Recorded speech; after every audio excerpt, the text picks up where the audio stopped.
What's up, YouTube? I just wanted to do a quick review of the install I just completed. It was the COBB Stage 1 drivetrain package, which was the short shifter and then the front and rear bushings. I used a COBB video on YouTube to do it, but there was a few things that I found easier to do that I'm going to share with you. First is reinstalling this pen. I found that this finishing nail, it's kind of bent because I was pounding on it, but this finishing nail used to not only push it out, but also to guide it back in.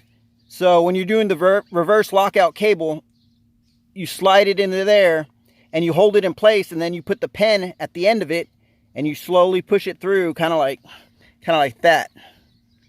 And you can line that up fairly easy. Second thing is, I went to Harbor Freight. You want a snap ring plier set to get the snap ring out, the straight.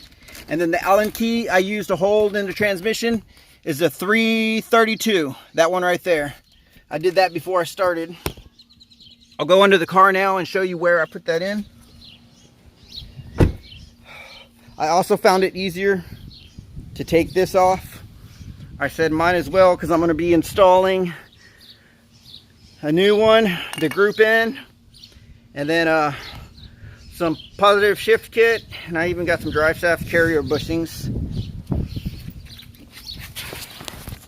Alright, so under the car, you got a lot of room once you take that off. I took the O2 sensor off, the heat shield is over there.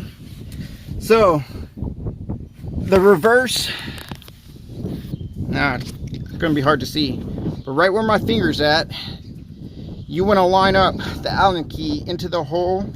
Let me just push that aside. Right there and through there. And then when putting on this bushing here, grease the heck out of it. It was pretty hard to get in. And then these guys here, you want to grease them too.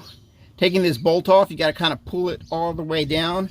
This bar, you pull it down, and then you pull this bolt out, and that's how you get the bolt out.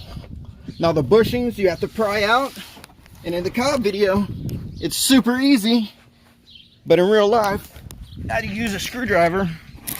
And basically this is one solid piece, and this is the front bushing, and I just put on the bottom here, I put a screwdriver down here, and I just forced this whole thing out. This whole thing came out by putting a screwdriver down there and prying it out. Same thing with this thing, you just kind of got to use your brute force. And putting a new one on actually wasn't that bad. I saw that some people struggle with the two bolts. You got to put one in and then start it, not all the way, but just start it, and then put the other one in, and then kind of pull on the new rear shifter bushing, kind of pull it towards the bolt you're putting it in to get the second one in. So yeah, pretty easy install. I'm happy with it.